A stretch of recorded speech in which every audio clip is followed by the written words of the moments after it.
नमस्कार, स्वागत है आपका डीवी लाइव के इस खास कार्यक्रम में। हमारे साथ इस समय महाराष्ट्र से वहाँ के कांग्रेस पार्टी के प्रमुख प्रवक्ता हैं अतुल लोंढे पाटिल साहब। बहुत बहुत स्वागत है पाटिल साहब इस कार्यक्रम में आपका। बहुत बहुत और धन्यवाद आपको। जी, और बहुत सारे मुद्दे हैं इस समय देश भर में, और यहाँ पर जो दिमागी नक्सल शब्द इस समय गूंज रहा है। एक तरफ छात्रों की गूंज दिखा सुनाई पड़ रही है और एक तरफ दिमागी नक्सल। अब इन दोनों में कोई साम्य है, कोई तुलना है या नहीं है, इस पर हम बात करना आपसे चाहेंगे। लेकिन सबसे पहले ये मैं जानना चाह रहा हूँ कि जो इन तमाम मुद्दों के बीच एक नया मुद्दा भी लाकर खड़ा कर दिया गया है वंदे मातरम का, और उस वंदे मातरम को लेकर कांग्रेस पार्टी पर अचानक बीजेपी हमलावर हो गई है। अब इस उनके हमले को आप किस तरीके से देखते हैं? क्या आपको लग रहा है कि कांग्रेस को बैकफुट पर लाने की कोशिश है? कांग्रेस क्या इससे बैकफुट पर आ जाएगी, या बीजेपी जिस तरीके से हमलावर हुई है तो फिर बीजेपी को ही कहीं इसका नुकसान उठाना न पड़े, या फिर उसको उठाना पड़ रहा है? किस तरीके से आप इसको देखते हैं? देखिए, ये जिस तरह से छात्रों ने रिटालिएट किया है, तो एक बात पता चली है कि लोगों के अंदर जो गुस्सा था सरकार के खिलाफ, सरकार के पॉलिसीज के खिलाफ, नीतियों के खिलाफ, उसके बाद ये पता चला है कि सरकार एजेंडा रखती है लेकिन जनता उसको एक्सेप्ट नहीं करती है। अनफॉर्चुनेटली हम जिस पे गर्व करते थे कि हमारे यहाँ हमने रक्तविहीन क्रांति की है 16 बार।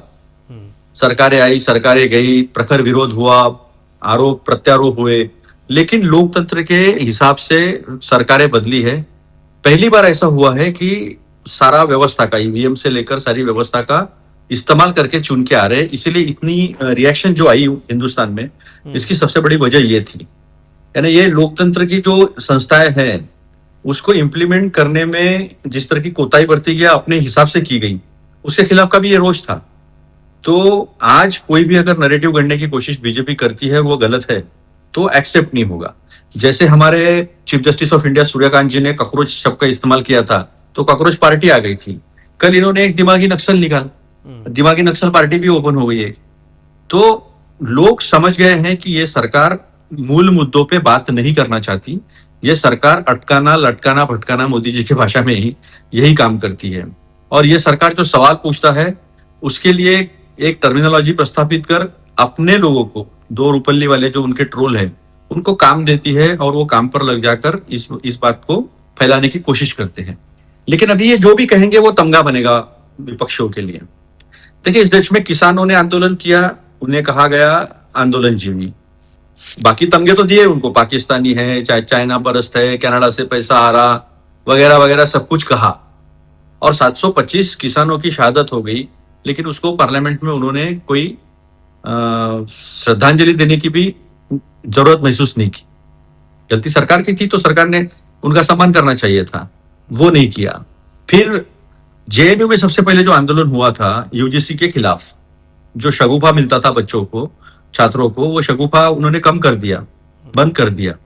उसके खिलाफ जो आंदोलन हुआ था तो उन्होंने उसको टुकड़े टुकड़े गैंग किया कहा, और टुकड़े टुकड़े गैंग ये नैरेटिव जो है वो सेट करने की कोशिश की और उसको चलाया भी। कई हद तक उनको पहले पहले सफलता मिली क्योंकि नई नई सरकार थी, बड़े बड़े वायदे थे, बड़ी बड़ी बातें थी, लाल आग की बात थी, 56 इंच के सीने की बात थी, विश्वगुरु बनने की बात थी, मेडिसन स्क्वायर का एक स्टार परफॉर्मेंस था।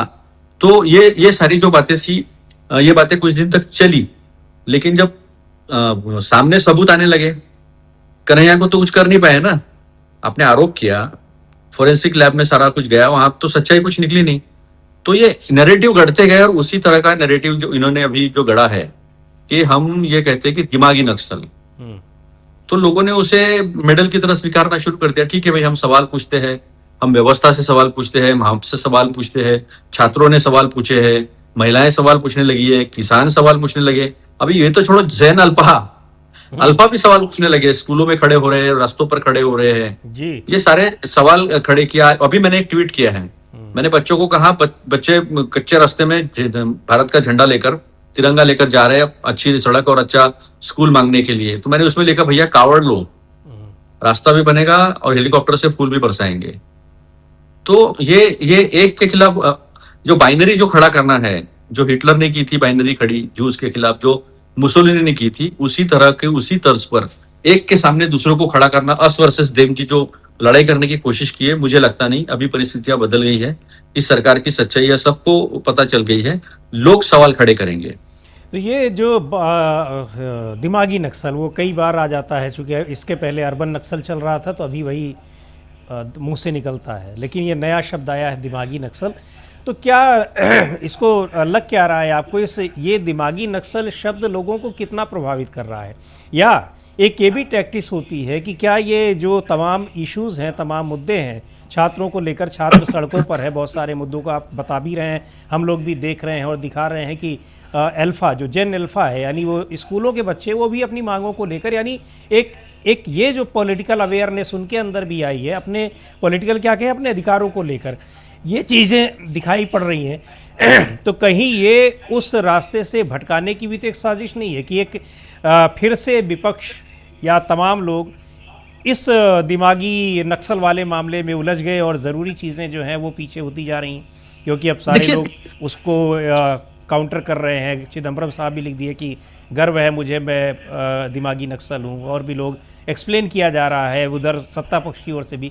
तो ये एक नया नैरेटिव चलाकर जो बहुत सारे ज़रूरी मुद्दे हैं जिन पर इस समय छात्र और युवा आंदोलित हैं, उसको कहीं ना कहीं एक तरीके से डैमेज करने की भी कोशिश हो सकती है, ऐसा लगता नहीं है आपको? बिल्कुल, ये गुमराह करने की कोशिश है, क्योंकि दो मुद्दे जो है इस देश में बड़े पैमाने पर बीजेपी की सच्चाई सामने लगी। मैं डैमेज के, वो डैमेज है ही पहले से, वो डैमेज लोग ही है। मैं तो नागपुर में रहता हूँ, अच्छे से जानता हूँ इन लोगों को। इनकी सच्चाई जो सामने लाई है वो ये है, राम मंदिर में इन्होंने चोरी की, राम मंदिर में डाका इन्होंने डाला, ट्रस्ट इन्होंने बनाई थी, संसद में बनाई, लोग इनके हैं, और पैसा खाया, पैसा ही नहीं खाया इन्होंने। अयोध्या के लोगों की जमीनें खाई, वहां पुराने मंदिर तोड़े, वहां की जमीन, एक जमीन तो ऐसी है कि उसमें अंसारी और पाठक दोनों ने मिलकर ट्रस्ट को बेची, 2 करोड़ की जमीन 18 करोड़ 30 लाख में, 2 घंटे में। तो बड़े पैमाने पे भ्रष्टाचार हुआ, और जो एक प्रभु रामचंद्र की जगह हर एक घर में है, हर एक दिल में है, प्रभु रामचंद्र एक आस्था का केंद्र है, भक्ति का केंद्र है, उसको पहली चोट पहुंची जिसे वो संभाल नहीं पाए। दूसरी चोट ये पहुंची कि छात्र जब रास्ते पर आए तो छात्रों ने क्या मांगे रखी थी? छात्रों ने शिक्षा में सुधार की मांग रखी थी। छात्रों ने शिक्षा मंत्री का इस्तीफा केवल एक मांग थी। मूल मुद्दा तो शिक्षा में सुधार था, लेकिन उनके साथ जो बर्बरता का व्यवहार हुआ है, तब लोगों को पता चला कि हिंदू मुस्लिम चुनाव जीतने के लिए था। एक जात दूसरे जात के सामने खड़ा करना, एक समुदाय दूसरे समुदाय के खिलाफ खड़ा करना, दक्षिण के खिलाफ उत्तर को खड़ा करना, उत्तर के खिलाफ दक्षिण को खड़ा करना, ये सारे नैरेटिव जो है, ये नैरेटिव लोगों के समझ में आ गए, क्योंकि इनको मूल मुद्दों के पे बात नहीं करना। तीसरी एक बात, जिस इंफ्रास्ट्रक्चर को लेकर ये बात करते थे, अभी देखिए यूपी में 7 एयरपोर्ट में से 6 एयरपोर्ट बंद है। जितने नए एयरपोर्ट इन्होंने शुरू किए, ना उसका लोड फैक्टर देखा गया, ना उसमें कुछ मूल, अगर आप ग्रोथ करोगे किसी शहर की, कहीं कुछ उद्योग आए, कुछ टूरिज्म के हिसाब से डेवलप हो, तो ही लोग जाएंगे ना वहां पर। जब तक पीएलआई स्कीम चलती रही, टिकट पे टिकट फ्री मिलता रहा, तब तक ये सारी स्कीम चलती रही। हमारे महाराष्ट्र में भी 3-4 एयरपोर्ट बनाए थे, वो बंद हो गए। तो ये एक चीज हुई, और इसके साथ में इंफ्रास्ट्रक्चर किस तरह का किया इन्होंने। हमारे महाराष्ट्र में सारे कॉन्ट्रैक्टर्स ने मिलकर एक उनका कॉन्फ्रेंस हुआ, उसमें उन्होंने कहा 57% तक हमको टैक्स मिलाकर करप्शन कमीशन देना पड़ता है। 90,000 करोड़ उनको पैसा मिला नहीं है, और एवज में क्या मिला है? तो कहीं पुल गिर रहे, 70 पुल गिर रहे। अभी लखनऊ एक्सप्रेस जो है, प्रधानमंत्री ने खुद उसका उद्घाटन किया था, 4 महीने 17 दिन में वो उखड़ गया है। कई बड़े बड़े गड्ढे जो है वो रास्तों में होते हुए दिखाई दिए। हमारे नांदेड़ में एक पुलिया बना है, उसका फिलिंग जो है वो पूरा फिलिंग बाहर निकल गया है। तो इतनी सारी बातें जो है वो लोगों के सामने आए। तो चरम पे भ्रष्टाचार, चरम पे महंगाई, चरम पे हिंदू मुसलमान, तो ये सारी चीजें, और चरम पे बेरोजगारी। तो इन्होंने, इनकी अगर एक एक स्कीम हम ले, तो कोई भी स्कीम इनकी सक्सेसफुल नहीं हुई है। स्मार्ट सिटी क्या हुआ? बंद हो गई। स्मार्ट सिटी बंद हो गई। एक भी सिटी, मेरे नागपुर में स्मार्ट सिटी मेरे घर के पास में ही है, कुछ स्मार्ट नहीं है वहां पे, पैसे खा गए, पूरा पैसा खा गए। मैं तो दावे के साथ बोलता हूँ, ऐसा नहीं कि मैं डीबी लाइव पे बोल रहा हूँ, मैं तो ओपनली बोलता हूँ कि आप पैसे खाते हो, भ्रष्टाचार करते हो, दिखा दो स्मार्ट सिटी कहाँ है। गडकरी है यहाँ पर, देवेंद्र फडणवीस भी है, कुछ नहीं हुआ है। तो ये लोगों तो को आप पूछते हैं पाटिल साहब, बताते हैं कुछ? गडकरी साहब से आपने पूछा होगा तो कुछ तो जवाब दिया होगा उन्होंने। सड़कों का, एक्सप्रेसवे, हाईवे का तो पूछ ही सकते हैं आप उनसे। बिल्कुल, मैंने पूछा एक प्रोग्राम में, एक बड़ी पत्रिका का प्रोग्राम था, नागपुर की ग्रोथ को लेकर। तो मैंने उनसे ये सवाल पूछे थे कि आपने अभी तक वेस्ट मैनेजमेंट का 3 बार उद्घाटन किया है, एनर्जी आउट ऑफ वेस्ट, लेकिन उसका क्या हुआ? और स्मार्ट सिटी बन रही है तो स्मार्ट सिटी का एग्जैक्ट आप कौन सा काम कर रहे हैं? तो नाराज हो गए वो थोड़ा, अच्छा। नाराज हो गए और जवाब तो दिया नहीं। वो चलता है, उनकी बात करने का तरीका है, कहीं मिल जाते हैं तो वो अपनी तरीके से बात करते हैं। हमारा नागपुरी लहजा जो है जी। वो थोड़ा सा सहन करने के लिए बड़ा कलेजा लगता है। हम नॉर्मली कह देते हैं, लोग सहन नहीं कर पाते। तो ये सब बातें होती रही है, लेकिन खैर मेरे अकेले की बात नहीं है, जनता के सामने है। मुझे बताओ, स्टार्टअप, स्टैंड अप, जी। स्मार्ट सिटी, ब्लैक मनी, किसान की आय दोगुनी होने वाली थी, महंगाई कंट्रोल में आने वाली थी। 70 रुपए किलो का तेल आज 200 रुपए किलो के आसपास है, अलग अलग वेरायटी का, अगर आप ब्रांड्स का देखोगे तो। जी। आप देखिए, 58 रुपए का डीजल 97 रुपए में है, 72 रुपए का पेट्रोल 100 रुपए से ऊपर है, जबकि कच्चे तेल की कीमतें जो है वो बहुत कम है। तो महंगाई जो है अपने आंखों से दिखती है ना। चीनी का भाव क्या है, आटे का भाव क्या है, 55 70 रुपए तक ये भाव चले गए हैं। जी। तो लेकिन अफोर्डेबिलिटी लाइक, हाँ, पाटिल साहब, ये मैं ये जानना चाहता हूँ, ये सारी चीज़ें हैं और कोई ऐसा नहीं कि आप कोई आरोप लगा रहे हैं, ये तो सारी चीज़ें धरातल पर दिख रही हैं। पेट्रोल, डीजल और जो भी चीज़ें हैं, कीमतें हैं, बेरोज़गारी है और सारी चीज़ें। इन सब के बावजूद 3 बार मोदी जी के नेतृत्व में केंद्र में सरकार बन गई और आपका प्रदेश, और मैं उत्तर प्रदेश से आता हूँ, मेरा प्रदेश, लोकसभा चुनाव में इन दोनों प्रदेशों से बीजेपी को बड़ा नुकसान हुआ था। लेकिन उसके कुछ ही दिन बाद महाराष्ट्र में जब विधानसभा चुनाव होते हैं तो आपने, यानी आपके राज्य ने फिर से सत्ता सौंप दी। इसे यही नहीं, सत्ता सौंपने के बाद आपने बहुत सारे आरोप लगाए कि सत्ता चुनाव आयोग के ज़रिए मिली है और भी सारी चीज़ें हम लोगों ने भी दिखाया। फिर आपके यहाँ आपके अपने जो गठबंधन है, वो गठबंधन और छोटा हो जाता है, टूटकर और चला जाता है। तो ये फिर इतना बड़ा सपोर्ट, और अभी तो प्रधानमंत्री के पास केवल 240 सीटें हैं उनकी पार्टी के पास, लेकिन वो 2/3 बहुमत वाले बिल पास कराने की कोशिश में लगे हुए हैं। तो ये जन समर्थन क्या कहें, ये जो जनप्रतिनिधि समर्थन है, उनको ये कैसे मिलता चला जा रहा है? इसके पीछे क्या कारण? नहीं, ये आपका अगर विश्वास है कि 240 सीट चुनकर आई थी तो फिर थोड़ा सा आपको देखना चाहिए। एडीआर ने सब सारी चीजें सामने लाई, 79 सीटें इन्होंने मैनेज की है। आप यूपी से हो, मैं भी चैनल पे बैठा था, आप भी चैनल पे बैठे होंगे 4 जून को। वहां पर 6 राउंड साहब पीछे थे, जी। अचानक से काउंटिंग रोक दी गई और साहब गिरते पड़ते 1.5 लाख से चुन के आ गए। तो 79 सीट्स का मैनिपुलेशन किया है, ये सबका कहना है। तो 240 सीट, 400 पार की बात करने वाले 240 पर आए थे। इतना मैनिपुलेशन करने के बावजूद 240 पर आए। हमारे यहाँ 18 साल के ऊपर का पॉपुलेशन 9,54,00,000 का, और एक्चुअल मतदान हुआ है, जो वोटर लिस्ट है उसमें 9,70,00,000 लोग दिख रहे हैं। हमारे यहाँ राजौरा की कॉन्स्टिट्यूंसी जो मैंने खुद ही बाहर निकाला था, वहां पर तो एफआईआर हुआ है, 11,000 वोट बाहर से डाले गए हैं। आज मेरे पास फिगर है एसआईआर का, हमारे यहाँ आखिरी दिन है एसआईआर का। एसआईआर में 40% जी जो है वो उनको मिले ही नहीं है लोग, यानी बीएलओ जाता ही नहीं कहीं, या मंदिर में बैठ जाएगा या कहीं एक जगह बैठ जाएगा। तो अनकलेक्टेड फॉर्म जो है वो 40% है, 39% समथिंग, और एनोमलीज जो है वो 10% है। आप समझ सकते 50% क्या होता है? 1,55,000 वोटर्स एक कॉन्स्टिट्यूंसी में अनकलेक्टेड है, 15-15, 20-20 हजार वोटर्स एनोमलीज के हैं। तो इतना बड़ा घपला ये अभी भी करने की हिम्मत रखते हैं, तो सोचो आप, ये इस लोकतंत्र में जो चुनाव हो रहे हैं, चुनाव तो ब्यूटी है ना, लोकतंत्र की आत्मा है, उसके साथ खिलवाड़ करके चुनाव जीत रहे लोग। 1,500 हजार रुपए उन्होंने महिलाओं को दे दिए। आज मैं बैठा था, आदिवासी छात्र हमारे यहाँ आंदोलन करे, पूरे विदर्भ के, पूरे महाराष्ट्र के। अच्छा। उनकी मांगे क्या है पता है? हमको 2 वक्त का भोजन दो, हमको डीबीटी नहीं चाहिए, हमको 2 वक्त का भोजन दो, हमारा एक नाश्ता, हमारे लाइब्रेरी में बुक्स दो हमको, और एज का लिमिट मत डालो, क्योंकि आदिवासी अलग बैकग्राउंड से आते हैं, उनकी अपनी अलग प्रॉब्लम्स है। ये भी मांगे पूरे नहीं कर पा रहे। और उनका जो पैसा आवंटित होता है, बजटरी प्रोविजन, उसमें कानून है हमारे यहाँ कि बजट जो SC/ST के लिए जो रिजर्व होता है 20% ऑफ द बजट, वो आप डिविजिबल या डाइवर्सिफाई नहीं कर सकते। इन्होंने धड़ल्ले से डाइवर्सिफाई किया है। तो आज बच्चों की शिक्षा, आदिवासी बच्चों की शिक्षा शिक्षा ही माध्यम है साहब विकसित होने का या जिंदगी में आगे बढ़ने का। पढ़ोगे तो बढ़ोगे, यही वो कहते हैं ना, लेकिन पढ़ने ही नहीं दे रहे, पढ़ने ही नहीं दे रहे। अब तो ऐसा हो गया है, ईबीसी यानी सामान्य वर्ग के, जनरल कैटेगरी के गरीब, ओबीसी, एससी, एसटी, इनका कोई स्थान इस देश में है, रहने वाला है या नहीं, ऐसी परिस्थिति उत्पन्न हो गई मिश्रा साहब। जी, तो अभी इन सारी चीज़ों को लेके छात्र आंदोलन कर रहे हैं। देखा भी आपने भी, हमने भी, कि जंतर मंतर पे क्या हुआ, जंतर मंतर के बाहर भी, प्रयागराज में भी हुआ, अब आपके यहाँ पुणे में भी होने जा रहा है। अब ये छात्र और युवा ये तो दिखाई पड़ रहे हैं और उनको अपने अधिकारों की चिंता है। अधिकार जब उनको लग रहा है कि उनको छला जा रहा है, उनका नुकसान हो रहा है, उनको जो अधिकार संविधान ने दिए हैं नहीं मिल रहा है, उसके खिलाफ वो आगे आ रहे हैं। आपने एक बड़ी महत्वपूर्ण बात कही, चुनाव में 79 सीटें जो है मैनिपुलेट की गई हैं लोकसभा चुनाव में। बिल्कुल, ये हम दावे के साथ तो नहीं कह सकते हैं, लेकिन ऐसी बहुत सारी खबरें हैं कई चीज़ों के, ख़ास तौर से वाराणसी सीट का आपने जिक्र किया, मैं भी उसका गवाह हूँ। ये सब चीज़ें हैं।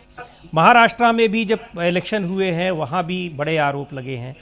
अब आप मुझे ये बताएं कि इतने बड़े आरोप लगे तो क्या केंद्र की सरकार को भी मैनिपुलेट कर लेना, राज्यों की सरकार को भी मैनिपुलेट कर लेना, एक चुनावी जो चुनाव आयोग है उसके ज़रिए, ये सारा कुछ अगर हो रहा है तो क्या विपक्ष इसके खिलाफ उसने किया क्या? राहुल गांधी ने बहुत सारे मुद्दे उठाए, उसी से लोगों को पता भी चला कैसे कैसे चीज़ें हुई हैं। लेकिन ये बात कांग्रेस पार्टी ने भी कही, विपक्ष आपके गठबंधन ने भी कही, पर हुआ कुछ नहीं कि इसके लिए सड़कों पर उतरना होगा। तो आखिर सड़कों पर उतरने को लेकर या फिर किसी चुनाव के बहिष्कार को लेकर इस पर विपक्ष, या विपक्ष में सबसे बड़ी पार्टी आपकी पार्टी है, वो क्यों नहीं आगे आ पाती है? इसके पीछे क्या कारण है? देखिए, एक के हमने बाद बार एक बार, राज्य भी हारते जा रहे हैं, सब कुछ होता जा रहा है और आप कह रहे हैं कि सब दिखाई पड़ रहा है कैसे मैनिपुलेशन हो रहा है, फिर भी उसके लिए जो रास्ता दिया गया है संविधान में उसको अडॉप्ट क्यों नहीं किया जा रहा, उसको इम्प्लीमेंट, उस पर क्यों नहीं आगे बढ़ा जा रहा है? नहीं, हम आगे बढ़ रहे हैं, लेकिन एक बात मैं आपको जरूर बताना चाहूंगा कि सारे टेक्निकल चीजें तो राहुल जी ने अपने प्रेस कॉन्फ्रेंसेस में सारे सबूत सामने रखे हैं। ये मशीन रीडेबल वोटर लिस्ट नहीं देना, ये क्यों होता है? चोर के दाढ़ी में तिनका है तभी होता है ना। सर, आप देते क्यों नहीं? वोटर लिस्ट क्यों देते नहीं हो? मशीन रीडेबल क्यों नहीं देते हो? पीडीएफ फॉर्म में क्यों नहीं देते हो? अलग अलग है, देख नहीं सकते आप, उसको वेरीफाई भी नहीं कर सकते। एक कॉन्स्टिट्यूंसी को वेरीफाई करने के 6-7 महीने, तो चोर के दाढ़ी में तिनका यहाँ एक सिद्ध होता है। दूसरा, 288 सीट में से कोई पार्टी, कोई गठबंधन अगर 232 सीटें जीत जाए तो कितना जल्लोश होना चाहिए। हमारे यहाँ महाराष्ट्र में सब पूछ रहे थे, अरे ये कैसे हो गया, अरे ये कैसे हो गया। 6 महीने में वातावरण नहीं बदलता है, ये कैसे हो गया। चलो, लाडली बहना को आपने 1,500 रुपए दिए, उससे मान लो 1-1.5% इधर का वोट उधर हो गया, ये मान सकते हो। लेकिन आप मुझे बताइए, इतने बड़े पैमाने पर जीतने के बाद भी कहीं कोई रैलीज निकालने की हिम्मत नहीं आपकी, लोग बाहर नहीं निकल रहे। जीतने वाले को पता नहीं मैं कैसे जीत गया, हारने वाले के समझ में नहीं आ रहा कि रिस्पांस तो मुझे पब्लिक में इतना अच्छा था, मैं क्यों हारा हूं। तो ये कुछ सच्चाई है और बार बार हमने जनता के सामने सच्चाई रखी, इसीलिए आज ऐसा माहौल हो गया है कि प्रधानमंत्री कुछ बोलते हैं तो उसके खिलाफ जनता खड़ी हो जाती है, क्योंकि बोलने के पीछे ना वर्क नहीं है। एक एक एक एक बोलते ना मॉरलिटी लगती है, हम बोले और लोग एक्सेप्ट करें। ये मॉरलिटी इस देश के प्रधानमंत्री ने खो दी है। 20 दिन तक जो लोग संसद में आने से डरते हैं, वो लोग अगर इसके बाद भी इसी तरह से घपलेबाजी करेंगे तो जनता को फेस कर पाएंगे क्या? ये सबसे बड़ा सवाल है, क्योंकि ये छात्र फेस क्या कर पाएंगे? फेस वो तो एक 5 सेकंड, हाँ 5 सेकंड, हाँ जी, मिश्रा जी, आप ये समझ लीजिए कि इस आंदोलन ने अमित शाह के गुंडागर्दी का डर जो है वो निकाल दिया है। अब बच्चे से नहीं, हर कोई सवाल कर रहा है। एक वीडियो मेरे पास आया है, मैंने वेरीफाई नहीं किया, छोटी छोटी बच्चियों को पुलिस ने मारा है। तो मैंने वेरीफाई नहीं किया अभी तक, इसलिए मैं उसके सत्यता पे जाऊंगा नहीं। लेकिन अगर ऐसा हुआ है तो इतनी नालायक सरकार दुनिया में कहीं नहीं होगी, कहीं नहीं हो। तो बच्चों ने खुलेआम जो है सामने इश्यूज लेकर आए हैं। डर का माहौल खत्म हो गया है। मूल मुद्दों पर सरकार को आना पड़ेगा। भाषण बताता है मोदी जी का, कितना डरा हुआ भाषण था, कितना सहमे हुए प्रधानमंत्री थे। और ये दिमागी नक्सल, आंदोलनजीवी, टुकड़े टुकड़े गैंग, देशद्रोही, ये जो है ये अभी चलने वाला नहीं है, ये कतई नहीं चलने वाला। ये भाषण डरा हुआ था, ये कैसे आप देख रहे हैं? वही जो दिमागी नक्सल कहा उन्होंने, या कुछ और भी पॉइंट्स ऐसे रहे जो उनके डरे होने का एहसास करा रहे हैं? प्रधानमंत्री नेहरू को गाली दे देकर, नहीं, पानी पी पी कर वो तो गाली। पहली बार उन्होंने मुझे लगता है नहीं किया है, संसद के अंदर वो तो कह चुके हैं। एक्चुअली जी। मेरे जैसा इंसान तो ये सोचता है कि I am very thankful to Modi ji कि एटलीस्ट उन्होंने जो गंदा काम किया है उसकी वजह से कांग्रेस का अच्छा काम सरफेस पे आ गया। नेहरू जी ने इस देश को कैसा खड़ा किया, ये आज की जनरेशन को पता चला, वरना जो पढ़ता है, जो आर्ट्स के लाइन में जाता है उसी को पता होता है। जी। लेकिन मोदी जी ने नेहरू जी का सब सामने रखा और अपना कद कितना छोटा है ये खुद ही उन्होंने सिद्ध कर दिया कि मोदी जी नेहरू जी के सामने कितने छोटे हैं, कितने बोने हैं, ये उन्होंने खुद ही सिद्ध कर दिया। तो वो ये सारी बातें जो है ये सामने आई है और इसीलिए प्रधानमंत्री के भाषण में दिखता था कि ऑनलाइन कोचिंग फ्री करेंगे। बच्चों ने लाया नहीं इनको मूल मुद्दों पर। हाँ। फिर भी कुत्ते की दुम जो होती है नली में जितने दिन तक रहेगी उतनी सीधी रहती है। फिर थोड़ी देर हो गया उनको पता चला होगा कि अरे मैंने तो कुछ बोला ही नहीं है विपक्ष को, तो उन्होंने बोल दिया। ना विदेश नीति के बारे में कुछ बात हुई। लाल किले से विदेश नीति के बारे में बात होना चाहिए क्योंकि दुनिया भर में माहौल कैसा है, दुनिया भर में क्या चल रहा है। अरुणाचल प्रदेश में वहां की तमिल नाह ट्राइब जो है, वहां की विलेज एसोसिएशन है, वो चीख चीख के कह रही है कि 50-60 किलोमीटर चाइना अंदर आया है, प्रधानमंत्री चुप है। अमेरिका के साथ डील होने वाली है, उसके ऊपर प्रधानमंत्री का कोई आश्वासन नहीं, कोई बात नहीं है। तो डरा हुआ भाषण नहीं कहोगे तो क्या कहोगे? नहीं, बिल्कुल आप ये कह रहे हैं कि वो डरा हुआ भाषण है, मैं आपकी बात मान भी लेता हूँ, लेकिन 2 दिन पहले ही लोकसभा संसद का सत्र उसका अवसान हुआ है और उसमें आखिरी दिन प्रधानमंत्री और गृह मंत्री पहुँच भी गए हैं। पूरा 3 हफ्ते तक मांग होती रही, नहीं आए, बिल्कुल सही बात है। और हालांकि गृह मंत्री को इस बात से थोड़ी पीड़ा भी हुई कि उनको लोग भगोड़ा कह रहे हैं, लेकिन आप ये देखिए उसके बाद वो फिर कांग्रेस पार्टी पर केवल एक मुद्दे पर हावी होते दिखाई पड़ रहे हैं। आपको लग रहा है कि वंदे मातरम पर जो हावी होने की कोशिश कर रहे हैं, कल गृह मंत्री अमित शाह ने कहा कि सोनिया गांधी माफ़ी मांगे, तो क्या वो हावी होने की कोशिश ही कर रहे हैं या इस कोशिश में उनको कामयाबी मिल रही है? कांग्रेस पार्टी इसकी काट रखे हुए है कुछ, या कांग्रेस पार्टी अब इस तरीके से ऐसी चीज़ों का लोड नहीं लेती है कि ठीक है आप कह रहे हैं तो आप कहते रहिए? देखिए सोनिया जी ने तो सोनिया जी को थोड़ा गुस्सा भी आया था कि 85 साल के खड़गे जी खड़े हैं और उनको चेयर भी नहीं दिया, बहुत काफी समय हो गया था। ये बात सबके सामने है, लेकिन जनता के सामने ये बात भी हल्द्वानी में उत्तराखंड के खड़गे जी गए थे, उन्होंने कार्यक्रम किया था, उस जगह को शुद्धिकरण करने का काम इन्होंने किया है। तो इनकी मनुवादी मानसिकता तो सामने आ गई। मनुवादी मानसिकता इनकी जो है और किस तरह से खड़गे साहब की तरफ देखने का नजरिया है सबके सामने आया। 12 साल में लोगों को यह भी पता चला है कि 52 साल तक जिन लोगों ने अपने मुख्यालय पर झंडा नहीं लगाया, कुछ हमारे कार्यकर्ता जबरन झंडा लगाने गए थे वहां पर 2002 में, तब उनके ऊपर इन्होंने केस किया था, आज भी वो केस है। इन्होंने देश के संविधान को नहीं माना, देश के तिरंगे को इन्होंने अशुभ कहा, लेकिन उनको तिरंगा पकड़ना पड़ रहा है, उनको संविधान भी करना पड़ रहा है, अपने हेडक्वार्टर में भी झंडा तिरंगा लगाना पड़ रहा है। और सबसे अहम बात, वंदे मातरम जब स्वाधीनता संग्राम चल रहा था तो कहने पर जेल जाना पड़ता था, गोली खाना पड़ता था, फांसी के फंदे पे लटकना पड़ता था, तब तो ये मुखबरी कर रहे थे अंग्रेजों की।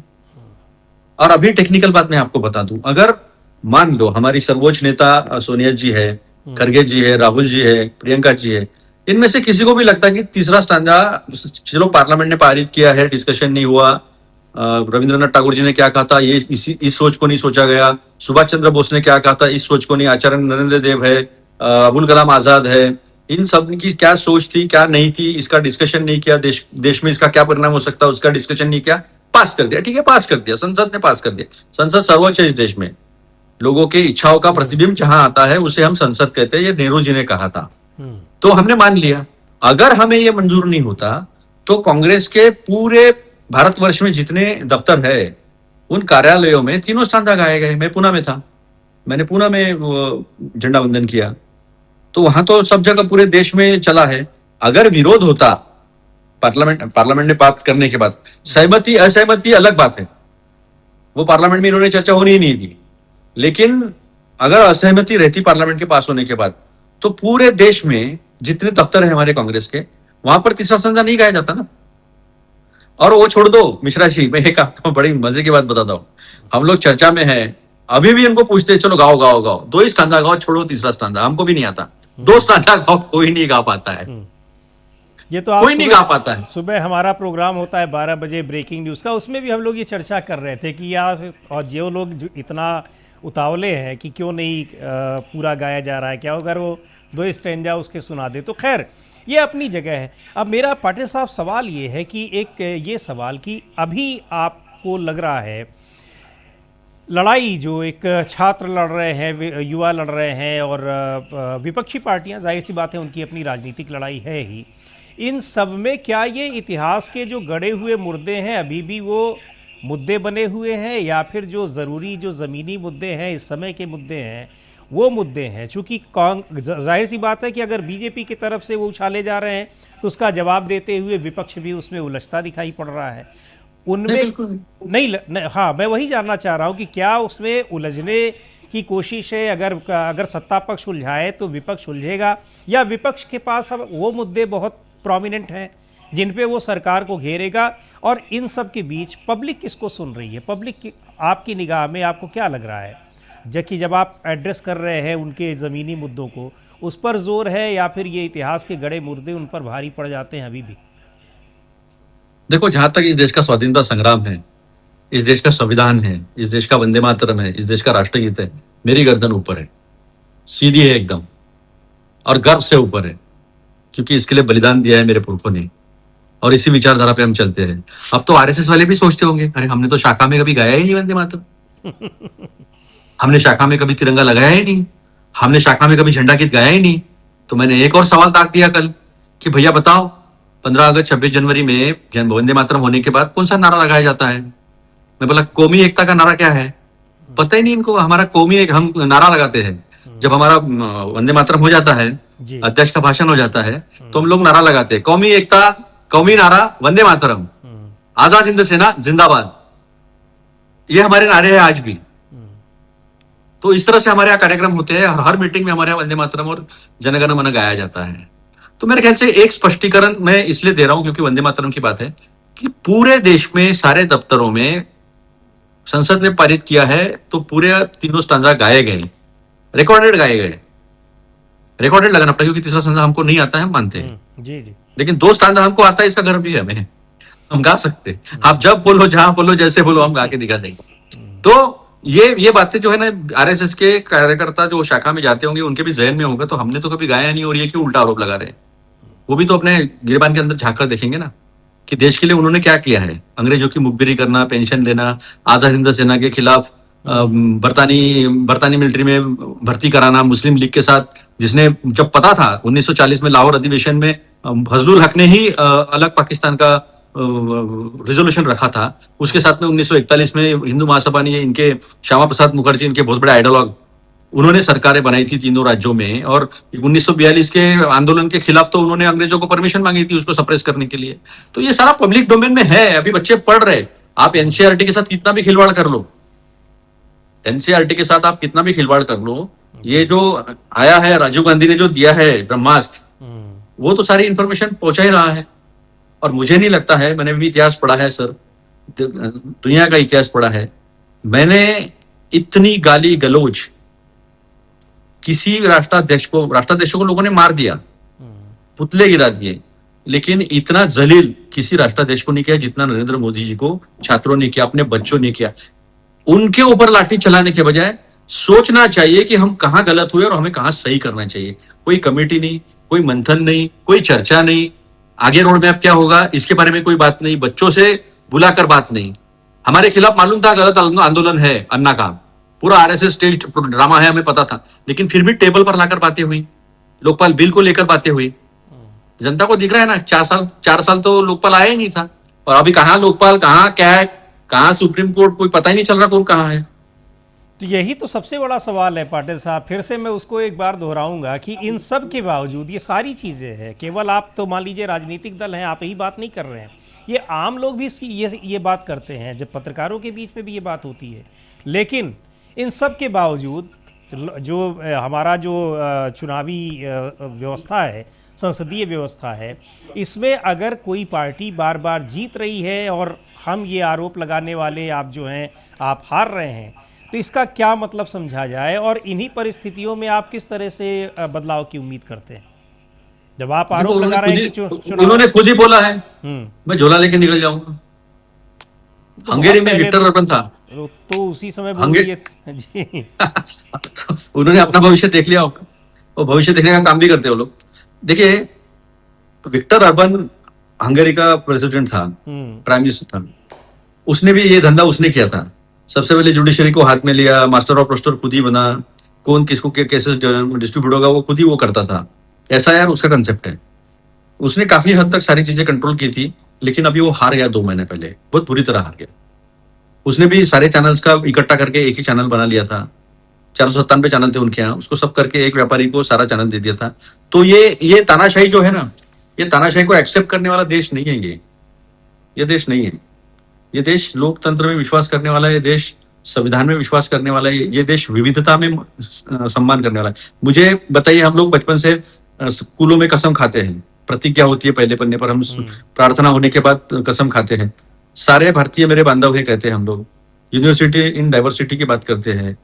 तो इसके ऊपर तो आज तक कभी सवालिया निशान खड़ा नहीं हुआ। सवालिया निशान तब खड़ा हुआ जब आरएसएस की सोच वाली सरकार आई, जो जो कहती है, इनका बंच ऑफ थॉट कहता है कि इस देश के 3 शत्रु है, मुस्लिम, क्रिश्चियन और कम्युनिस्ट, जिनकी फिलोसॉफी ही दुश्मनी से शुरू होती है। वो इतने विविधता वाले देश को, जिसमें 1652 डायलेक्ट है, 22 तो हमारी कॉन्स्टिट्यूशनल भाषाएं हैं, दुनिया का ऐसा कोई धर्म नहीं जो यहाँ पर नहीं होगा, जिसका अस्तित्व यहाँ पर नहीं होगा, ऐसा देश ये लोग चला ही नहीं सकते। और ये देश की जनता अभी जान चुकी है। जी, जान चुकी है, बस वही है। लेकिन ये है कि पिछले 12 साल से चला ही रहे हैं, तो अगले 3 साल तक का उनके पास मैंडेट मिला हुआ है। उसके बाद इन सारी व्यवस्थाओं के बावजूद वो राज्यों में भी जीतते चले जा रहे हैं। खैर, अब अगर आप क्या देख रहे हैं, जो आपने चुनाव आयोग की बात की, उसको फिर से मैं आपके सामने रखूँगा कि चुनाव आयोग बड़ी मदद कर रहा है। दूसरी बात यह कि जनता परेशान है, युवा परेशान है, छात्र परेशान है, और ख़ासकर जो 2014 के बाद जो युवा पीढ़ी समझदार हो रही है, वोटर बन रही है, वो परेशान है, और उसको ये महसूस भी हो रहा है। इन परिस्थितियों में आप किस तरीके से देखते हैं कि विपक्ष अब इस सरकार को बदलने में प्रभावी है, बदल सकता है, या बदलते हुए वो देख रहा है, या उसकी अपनी कोई ऐसी रणनीति है जो ऐसा लग रहा है कि अब सरकार को, या सरकार अपने ही तमाम जो बहुत सारी जटिलताएं हैं उनमें इस तरह से उलझी हुई है? कहाँ आप देख रहे हैं कि अब इस स्थिति में विपक्ष है कि वो डिफीट कर सकता है सरकार को, बीजेपी? अभी अभी विपक्ष है ना, बिल्कुल इस स्थिति में 100% है। ये चला ही नहीं पा रहे सरकार चला नहीं पा रहे और चला भी नहीं पाएंगे। जिस तरह से अर्थव्यवस्था का हाल करके रखा है, सारे इंस्टीट्यूशंस की हालत खराब करके रखी है, सपोर्ट कहाँ है इनको अभी? ये वैसे तो हार चुके हैं। ये अगर देखा जाए तो जनता ने इनको नकार दिया है। अपने तीसरे इलेक्शन के 2 साल में ही इनको नकार दिया है। अब ये क्या क्या खेल खेलते हैं, ये खेल खेलते रहे। हमने देश को आजादी दिलाने में का काम किया है, बलिदान दिए, पहले भी दिए, बाद में भी दिए हैं। हम देश को बिखरने नहीं देंगे, और देश को खड़ा करते समय ये जरूर देखेंगे कि जैसा देश नेहरू जी ने, इंदिरा जी ने, शास्त्री जी ने हमें दिया है, और अटल बिहारी वाजपेयी जी का भी काम अच्छा ही था, उन्होंने दिया है, उसको संजोना भी है, उसको संभालना भी है। और कोई किस तरह से ये देश तकलीफ में आए, ये हम कभी नहीं देखेंगे। हम जीतेंगे और लोकतंत्र को और मजबूती से प्रस्तावित करेंगे।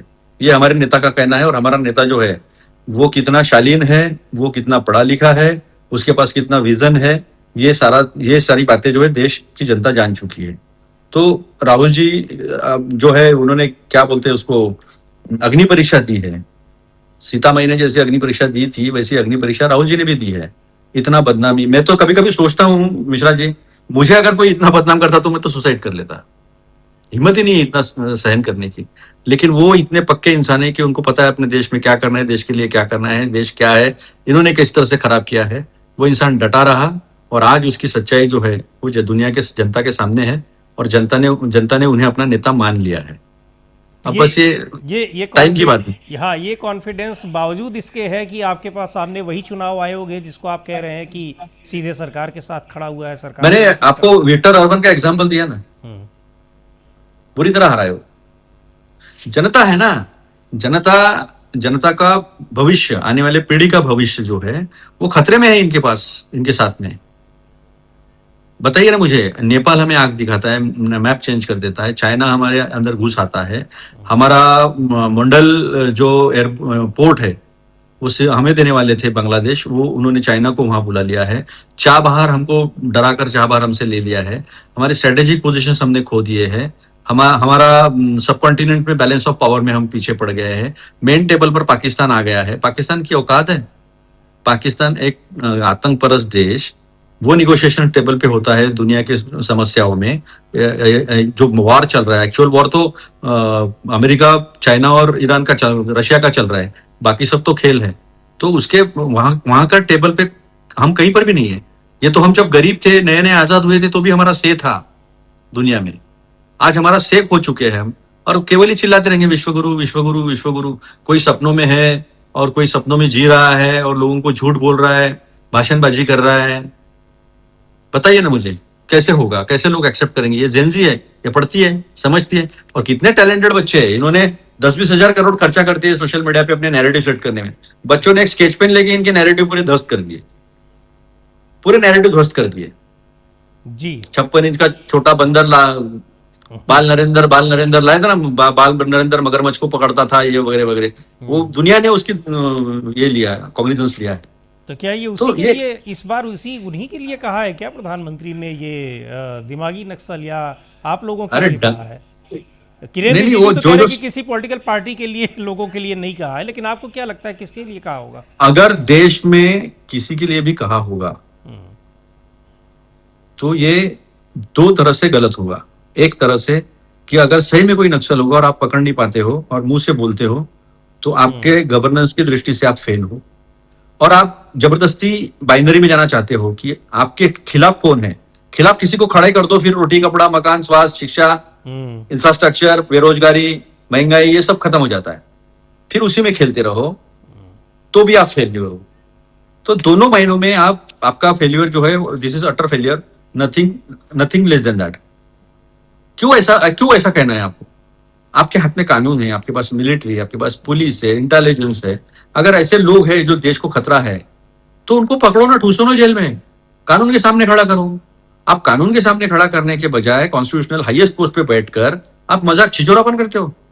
कभी किसी को आंदोलनजीवी कह देते हो, कभी किसी को टुकड़े टुकड़े गैंग कह देते हो, कभी किसी को पाकिस्तान परस्त कह देते हो, कभी किसी को तो पाकिस्तान चले जाओ, कभी किसी को देशद्रोही कहते हो।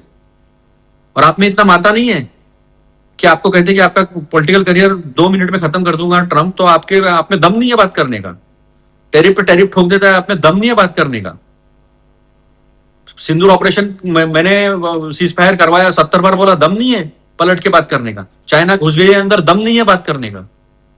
तो ये सारी बातें समझती ना जेनजी। तो अहम बात यह है कि देश के प्रधानमंत्री का जिस तरह का बर्ताव होना चाहिए, जो एक सिंसेरिटी होनी चाहिए।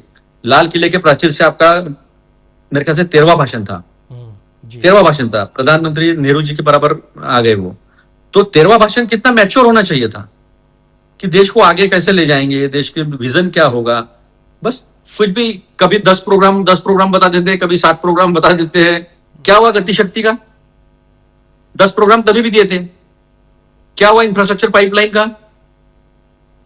कोई हिट एंड रन वाला प्रधानमंत्री है, बोल देगा निकल जाएगा, कर पाएंगे कुछ। इंप्लीमेंटेशन के नाम पे जीरो है। तो ये बात समझ लो आप कि बच्चे जब जा रहे थे तो अगली बार बंदूक लेके आना, लाठी से होगा नहीं। अभी गडकरी के लिए आना है। क्यों ये छात्रों को कहना पड़ रहा है? छात्रों की गलती थोड़ी है ये। आप इतना करप्शन करोगे, दिख रहा है। गडकरी का एक बार बाड़ा आके देख लेना अभी कैसा बना है नागपुर में, और क्या था हम तो बचपन से देखते हैं क्या था और क्या कहां तक आ गए। तो दोनों ये फार्मूला बच्चों को, कोई हमें तकलीफ नहीं है। अगर आपकी ग्रोथ हो रही है, आपके पास अच्छा बिजनेस आप कर पा रहे हो, तो फिर जनता को भी दो ना, वो छात्रों को भी दो, युवाओं को भी दो, ऐसा फार्मूला। तो ये सारी बातें जो है ये संचित है इनका 12 साल का, जो इन्होंने केवल हिंदू मुसलमान करने में एक को दूसरे सामने खड़ा कर जो नफरत बोई है। हर मस्जिद में मंदिर, ये काम सरकार का है क्या? ये धंधा करने के लिए आए हैं? तो आपका कहना है कि अब देश का युवा, देश की जनता ये जान चुकी है और इन सारी चीज़ों को अब बहुत अच्छे से समझ रही है। जो विभाजनकारी बातें हैं उन पर अब वो बिल्कुल ध्यान नहीं दे रही है, और ये विपक्ष को भी एक मजबूती दे रहा है, ऐसा आपका मानना है? हमारे पास विजन है, हमारे पास विजन है, हमारे पास आगे हम क्या करना है उसकी बात हम करते हैं, और हमने करके दिखाया है। ये तो भी सब सामने आया है ना जी। आज छात्र सवाल क्या पूछ रहे थे? अरे इनको नई प्रॉपर्टी मत बताओ, वो भी बेच मारेंगे, 70 साल में कांग्रेस ने कमाया था ये सब बेच रहे हैं। तो ये भी छात्रों के ध्यान में आया है। तो छात्रों ने जो है वो पूरी पोल पट्टी जो है इनकी खोल दी है, और मेरे ख्याल से ये इससे इन्होंने सबक लेना चाहिए, और जितना समय है इनके पास उसमें अच्छा काम करना चाहिए। नफरती एजेंडा बोकर क्या मिलेगा? देश तोड़ने का काम होगा ना। इतिहास में तो आप कितना भी आज छुपा लो, कल के इतिहास में तो काले अक्षर से लिखा जाएगा ना कि एक वक्त था कि देश स्वाधीनता होने के बाद भी जी। हम लोग किन मसलों में उलझे रहे। हम धार्मिक मसलों में उलझे रहे। विज्ञान के ऊपर हमारा खर्चा कम कर दिया हमने, R&D रिसर्च एंड डेवलपमेंट पे खर्चा कम कर दिया हमने। शिक्षा का खर्चा 4.6% से 2.5% पर लाया। ये कोई बहुत भूषण मानने वाली बात नहीं है ना, गर्व करने वाली बात नहीं है ये सारी। जी, चलिए देखते हैं आपकी बात को क्या यहाँ पर सरकार, प्रधानमंत्री उन तक भी पहुँचेगी, और कितना वो इस पर ध्यान देते हैं, सोचते हैं या नहीं सोचते हैं, या फिर उनको ये लगता है कि जिस एजेंडे पर वो आगे जा रहे हैं वही बढ़िया है। बहुत बहुत शुक्रिया अतुल लोंढे पाटिल साहब, आप इस बातचीत के लिए, और तमाम मुद्दों पे आपने चर्चा की कि आप छात्रों के, युवाओं के आंदोलन से उत्साहित हैं। अब देखना ये है कि विपक्ष भी इससे उत्साहित होकर उन मुद्दों को लेकर कितना सड़कों पर उतरती है जो इस समय देश के लिए ज़रूरी हैं और जो कहीं न कहीं किसी तरीके से इग्नोर किए जा रहे हैं। बहुत बहुत शुक्रिया इस कार्यक्रम में शामिल होने के लिए। बहुत बहुत शुक्रिया।